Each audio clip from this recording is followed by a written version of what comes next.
I never thought I'd say this out loud, but I'm genuinely glad my sister stole my boyfriend. Yes, glad. Because the moment Ashley grabbed Ethan like he was some trophy she deserved, I thought I was losing everything.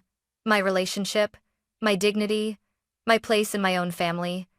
But betrayal has a way of revealing truths you never asked for, and sometimes truths that save you. While Ashley paraded around with the man she thought was her grand victory, she had no idea he was carrying a serious illness he'd been hiding for weeks, something that would turn her perfect little world upside down. And while she spiraled into regret, tears, and consequences she never expected, I walked straight towards something she never saw coming. Real love. Real safety.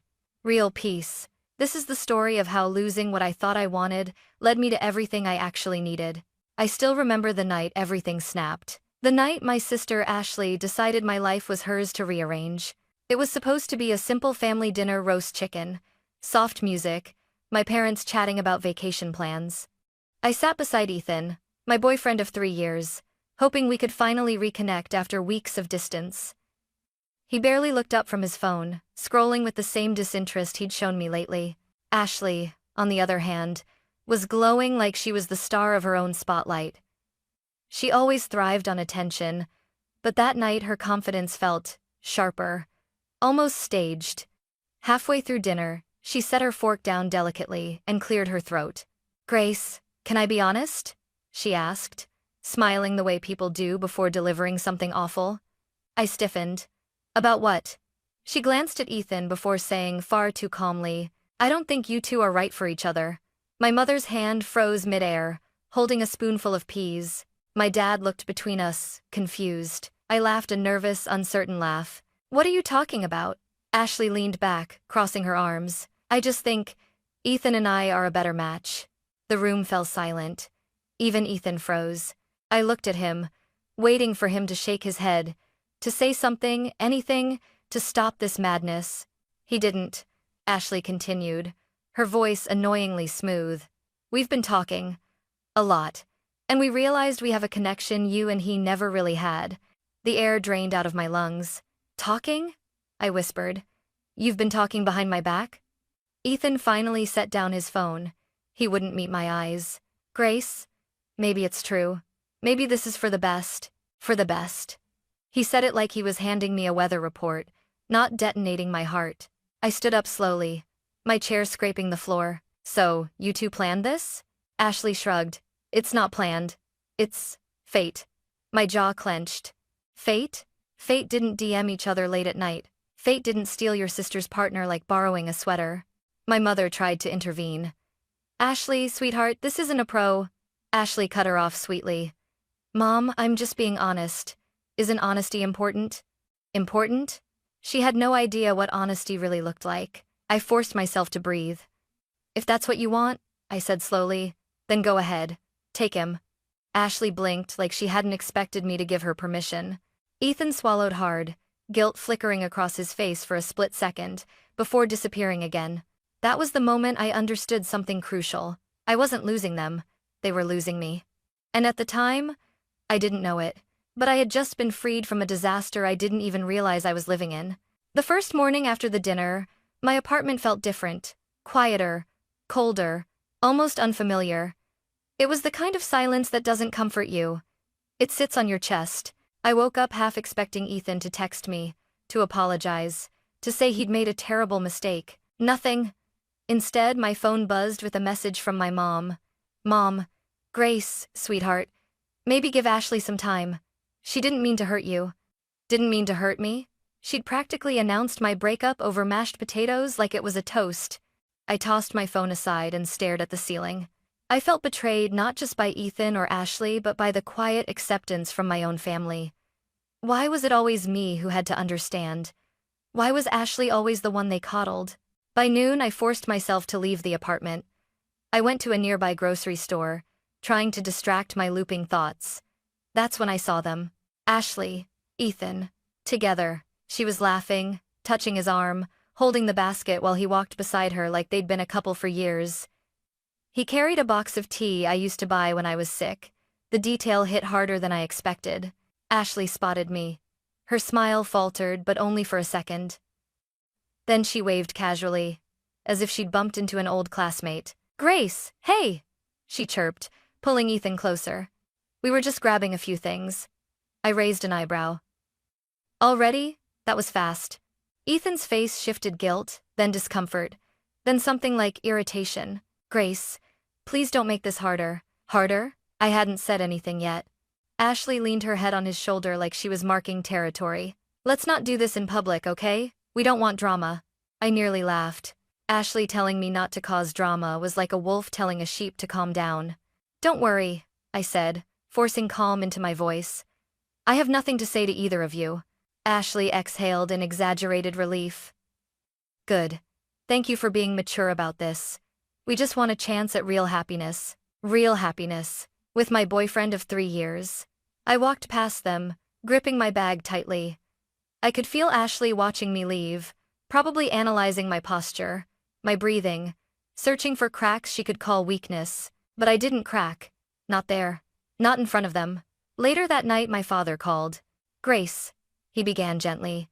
"Your sister is impulsive, but she cares. Ethan seems to care about her too. Maybe this really is fate." That word again. "Dad," I said quietly. "If stealing someone else's relationship is fate, then I want nothing to do with it." He sighed. "Just try not to hold a grudge." But he didn't understand I wasn't holding a grudge. I was holding my ground, because deep down, something told me the truth wasn't finished revealing itself. Something darker was hiding beneath Ethan's silence, Ashley's confidence, and their sudden rush into each other's arms. And I was about to learn exactly what it was. After days of pretending I was fine, the walls in my apartment started to feel like they were leaning in. I needed air, or maybe just a place where the memory of Ethan didn't linger in every corner. So I walked to a tiny cafe 2 blocks away. A place I'd passed 100 times but never entered. That day, something pulled me inside. The bell chimed softly when I opened the door. Warm lights, soft jazz, the smell of caramel and espresso. It felt like stepping into a different version of the world, one where my heart wasn't freshly splintered. I took a seat near the back, staring at the menu without reading a word. "Rough day?" a gentle voice asked. I looked up. It was him, Jacob Hayes. Tall, warm eyes, dimples that appeared only when he smiled, and he was smiling at me now, but not in a flirty way. More like, in a human way. "Something like that," I said. He nodded understandingly, not prying, not pushing. "I'll bring you something you'll like, trust me." Minutes later, he returned with a vanilla latte topped with cinnamon. I blinked. "How did you know I like cinnamon?" He shrugged. "Lucky guess. Also, you look like someone who deserves something warm today." I couldn't help it, I laughed. A real one. The first in days. Jacob leaned on the edge of the table. "If you need a quiet corner to breathe or hide from the world, this place works great for both. You're welcome anytime." Most people offer small talk. Jacob offered space. I came back the next day. And the next. Each visit felt less like escape, and more like finding a place my heart could unclench. Jacob remembered tiny things: how I took my coffee, the book I carried around but never finished, the way I tugged my sleeve when I was stressed. One afternoon, he sat across from me during the slow hours. "You look lighter today," he said gently. "I'm trying," I admitted. "My sister, she took someone from me, someone I trusted. I thought losing him would break me." Jacob's voice softened even more. "Did it?" I thought about it. Ethan's betrayal hurt deeply, but something else was rising inside me. Clarity. "No," I finally said. "It didn't break me. It just showed me who he really was." Jacob nodded slowly, studying me with quiet attention. "Grace, there's strength in seeing truth, even when it hurts. Most people avoid it." I looked at him, really looked. Here was a man who didn't fill silence with ego, who didn't talk over me, who didn't treat me like an inconvenience. Here was a man who listened. When I stood to leave, Jacob said softly, "Come back tomorrow. I'll save your favorite seat." And for the first time since Ethan left, I wanted to say yes to someone without fear. It had been 3 weeks since the dinner, 3 weeks of Ashley flaunting Ethan like her newest accessory. 3 weeks of my parents trying to restore peace. 3 weeks of me rebuilding myself quietly, coffee by coffee, conversation by conversation, in Jacob's warm little cafe. Then one evening, while I was folding laundry, my phone buzzed. Ashley. Video call. I almost declined. But curiosity won. Ashley's face popped up, glowing with makeup but strangely strained. She forced a bright smile. Grace. Just checking on you. I hope you're not still upset. I raised an eyebrow. About what? Losing a man you clearly wanted more? She blinked fast, then kept smiling like a pageant contestant. Well, Ethan and I are doing great. Really great. We're thriving. But right then, Ethan walked behind her, and he looked terrible. Gaunt, sweating, eyes dull like he hadn't slept in days. He glanced at the camera and instantly turned away, pretending to look for something in a drawer. I frowned. Is he okay? Ashley laughed too quickly. Oh, he's fine, just tired. He's been dealing with some stomach thing. Totally normal. Ethan's voice croaked in the background. Ash, let's end the call. Not exactly the tone of a happy couple. Ashley shot him a frustrated look. Then she lowered her voice. Grace, between us, he's been going to the doctor. A lot. They keep running tests. My stomach dropped. Tests for what? Ashley shrugged, annoyed. I don't know. Something about his immune system? They think he caught something a while back. Honestly, he's being dramatic. I froze. Immune system. Caught something. While back. A memory punched me in the gut the last month I was with him. The sudden excuses. His fatigue. The nights he claimed he didn't feel well. Something wasn't adding up. Before I could ask more, Ashley ended the call. Anyway, we're fine. Don't worry. Bye.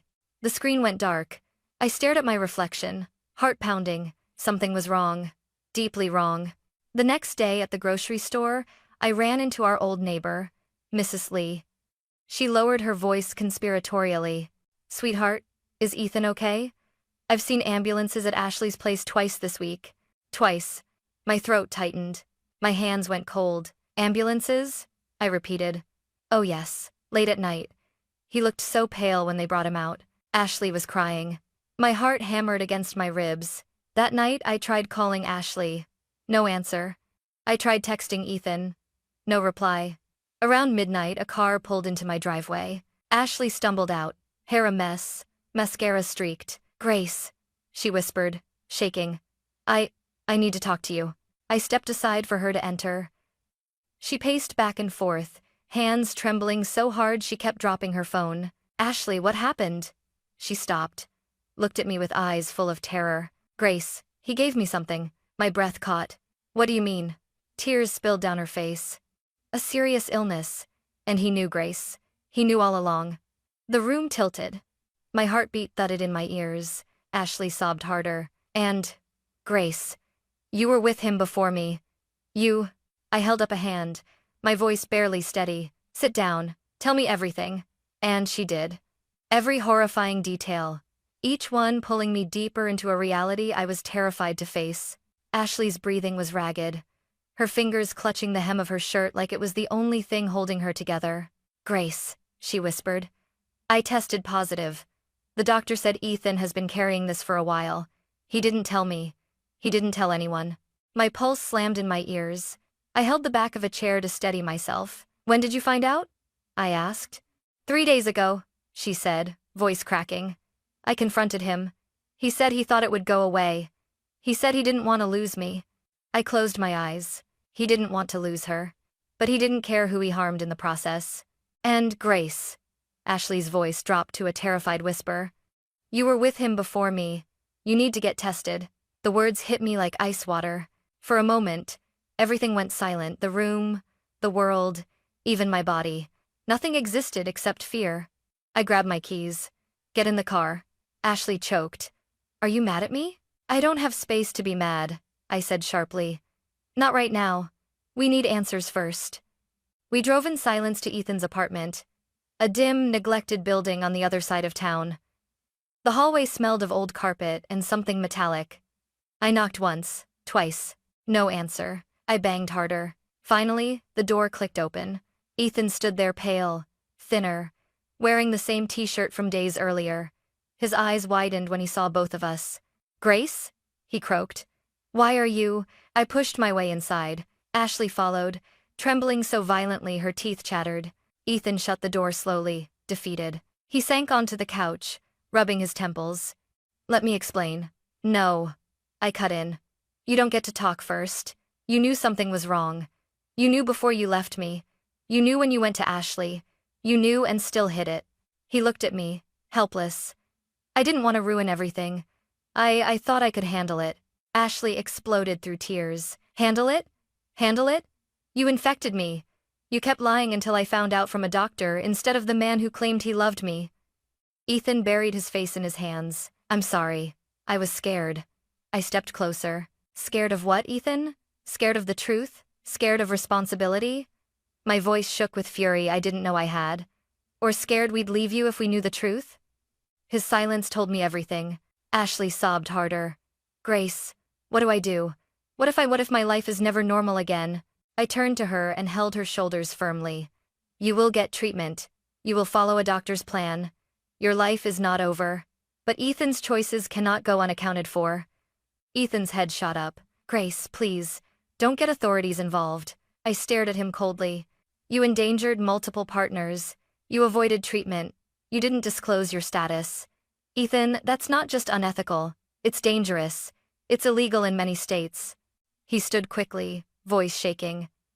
You're not serious, Ashley yelled. She should be. You should have told me. You should have told her.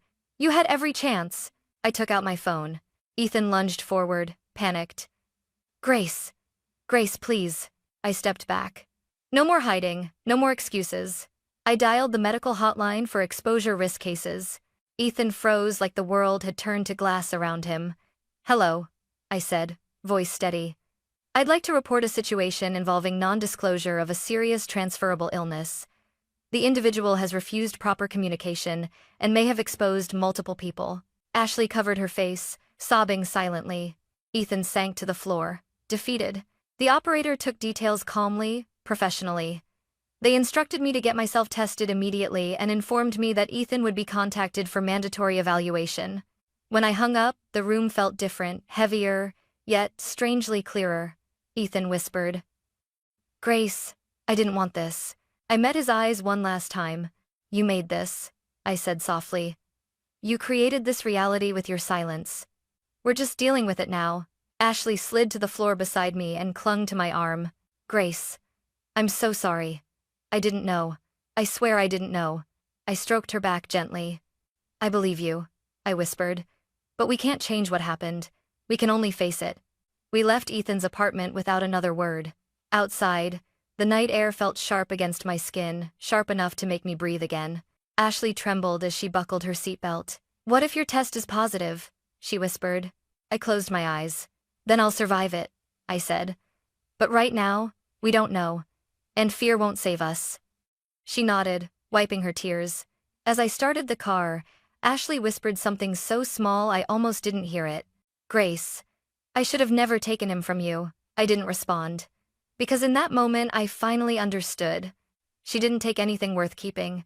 What mattered now was truth, treatment, and my own future. And no matter how terrified I was finally facing it head-on. The clinic smelled like antiseptic and cold metal, the kind of place where time doesn't move, only fear does. I filled out the forms with stiff fingers, trying not to think about the dozens of what-ifs rattling inside my head. Ashley sat beside me, wringing tissues into shreds. Grace, I should have never. I held up a hand. Not now, please. I wasn't angry at her. Not in that moment. I was terrified. Ethan's choices had thrown all of us into this nightmare. But the consequences were different for each of us. Ashley knew her reality already. Mine was still hanging by a thread. The nurse called our names separately. Blood drawn, samples taken, cold questions asked in gentle voices. Afterward, we sat in the parking lot, staring at the dashboard like it could give us answers. 48 to 72 hours, I whispered. Ashley hugged her knees. It feels like forever. It did. Because when you're waiting for news that could change your life, every second feels like an accusation. That night, I couldn't sleep. I paced the living room in the dark, checking my phone every few minutes, even though no results would come overnight. Near 1 a.m., my phone buzzed, not the clinic. Jacob, I'm awake. No idea why. Just checking if you're okay. I stared at the message, throat tightening. Me? Not really. Less than a minute later, my phone rang. Grace? His voice was soft, careful. I sank onto the couch. I'm scared. Jacob exhaled slowly, like he was trying to breathe calmness into me through the phone. You don't have to go through this alone. Whatever happens, I'm here. I'm not going anywhere. Something in me cracked open, not from pain this time, but from the relief of being held emotionally, even from afar. The next day, Jacob insisted on driving me to work, then picking me up afterward. I didn't argue. Being near him made the world feel less threatening. He didn't ask for details I wasn't ready to share. He didn't offer false hope. He just stayed. The following day, Ashley texted me constantly. Any updates? Did they call?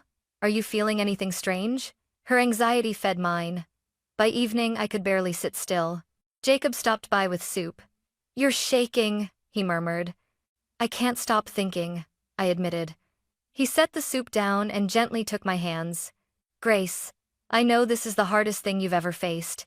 But the unknown doesn't define you. Whatever the result is, you won't face it alone. My throat thickened. You don't have to do this for me. I'm not doing this for you, he said softly. I'm doing this with you. There's a difference.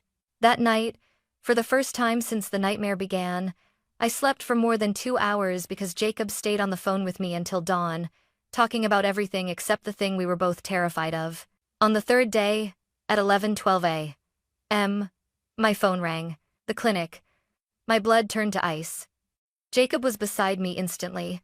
Answer it, I'm right here. I swallowed hard and picked up the call. Hello, this is Grace. The doctor's voice was calm, clinical, unreadable. Miss Miller, we have your results. Jacob squeezed my hand. Ashley, on FaceTime, held her breath. I felt the world tilt. Grace, the doctor continued gently. Your results came back. Negative. A sound escaped me, half sob, half laughter, pure, overwhelming relief. Jacob pulled me into his arms. You're okay, he whispered. You're okay. For the first time in weeks, I believed him. But relief didn't erase the damage done. It didn't erase the betrayal, or the fear, or the truth buried beneath Ashley's choices. And it didn't erase the next step, Ashley's results. Because her message came seconds later. Grace, I'm positive. And everything that came after would shake our family to its core. Ashley's message, I'm positive, replayed in my mind for hours. Not because I was shocked by the result, but because I knew it would destroy her more than the illness itself. Ashley had always built her identity on being untouchable, admired, adored, envied. And now, she was facing something she couldn't charm, manipulate, or outshine. That evening, my parents called an emergency family meeting. Jacob insisted on driving me. I didn't argue. Being near him felt like holding onto something steady while the ground shook beneath me. When we arrived, the living room was heavy with the kind of silence that clings to walls. My mother rushed toward me. Grace, thank God you're negative, she breathed, squeezing my hands. But Ashley, she's devastated. She needs all of us. My father nodded stiffly. We must stay united. I glanced at Ashley on the couch, knees pulled to her chest, eyes swollen, shaking like a frightened child. And for the first time, I didn't see my rival. I saw my sister. Grace, she whispered, voice cracking. I'm so sorry. For everything. I was stupid. I was selfish. And now this. She pressed a hand to her mouth as a sob escaped. I sat beside her slowly. Ashley, this isn't the end. You're going to get treatment. You're not alone. She cried harder, leaning into me like she used to when we were kids, scared of thunderstorms. I should have never taken Ethan from you, she whispered. I didn't even want him. I wanted to win. Her words stung, but they were honest. Before I could respond, my father sighed heavily.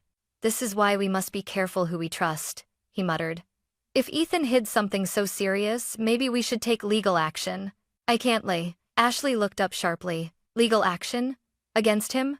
He concealed a medical condition, my dad said firmly. In this state, that's a reportable offense. Ashley swallowed hard, guilt flickering across her face. Dad, I knew something was wrong. I ignored the signs. I didn't want it to be true. My mother touched her shoulder gently. It's not your job to diagnose someone. He still had a responsibility. They were right. Ethan's silence had consequences far beyond hurt feelings, and now, the law could intervene. Jacob stepped closer, his voice steady but warm. Grace, Ashley, none of this is your fault. You were misled. What matters now is treatment, support, and making sure Ethan can't hurt anyone else. My parents nodded, grateful for his grounded presence. Ashley wiped her eyes and studied him. You're Jacob, right? Grace mentioned you. Her voice was fragile but curious. You're the one who stayed with her through all this? Jacob offered a soft smile. I care about your sister. I'm not going anywhere. Ashley gave me a small, sad smile. You deserve someone like him, Grace. My chest tightened, not from pain this time, but something gentler. Something real. After the meeting, Jacob walked me to the car. The cold air stung my cheeks, but his hand warmed mine instantly. You handled everything with empathy, he murmured. Even after what she did. I shrugged lightly. Holding on to anger won't heal either of us. He stopped, turning me gently toward him. Grace, you've spent so long surviving other people's choices. Maybe it's time you start choosing for yourself. Has a main visit of Bretning from the main. I looked up, really looked, and for the first time, I saw a future that didn't feel like a compromise.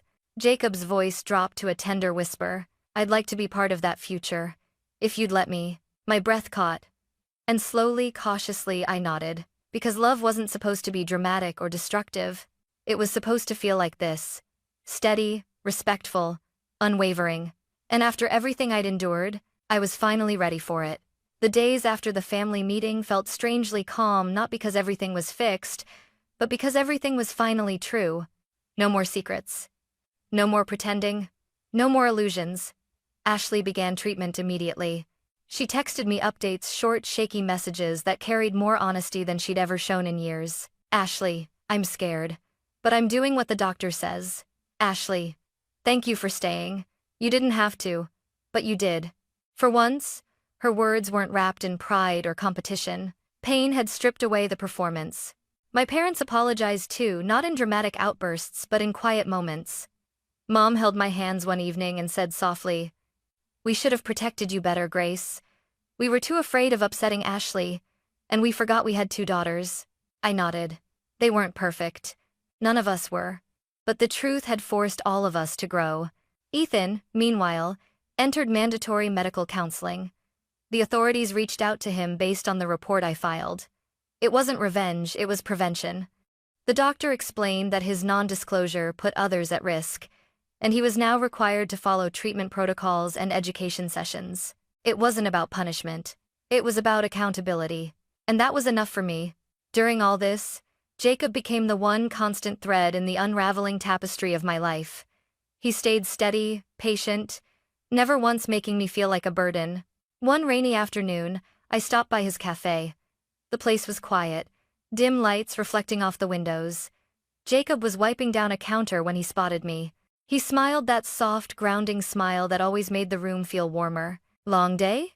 He asked. I approached him slowly. More like, long month. He chuckled gently. Come here. I stepped closer until my forehead rested lightly against his chest. His hand slid to the back of my head, steady and reassuring. Grace, he murmured. I don't want to rush anything. But I want you to know, I'm here because I choose to be. Not because you need help. Not because of what happened. But because I care for the person you are and the person you're becoming. My throat tightened with an emotion I hadn't felt in a long time. Hope. I looked up at him. Jacob, I don't know what tomorrow looks like. Everything feels new, unsteady. He brushed a strand of hair behind my ear. That's okay. Tomorrow doesn't have to be clear. It just has to be honest. Honest. A word that used to scare me, now felt like freedom. Weeks passed. Ashley kept improving. Our conversations became less about fear and more about rebuilding ourselves separately, but without hostility. She understood now that love couldn't be stolen, and peace couldn't be faked. One evening, standing on my balcony with Jacob beside me, watching the sun dip behind Denver's skyline, he asked, Do you regret any of it? I thought deeply before answering. I regret trusting the wrong people, but I don't regret losing them, because losing what wasn't meant for me led me to everything I needed. Jacob intertwined his fingers with mine. And what's that? I smiled. Soft, real, unforced. Truth, peace, and someone who sees me. Jacob kissed my forehead gently. Then we'll build from there. As the city lights flickered on beneath us, I realized something I never expected. I wasn't just surviving anymore. I was living, finally, fully and freely.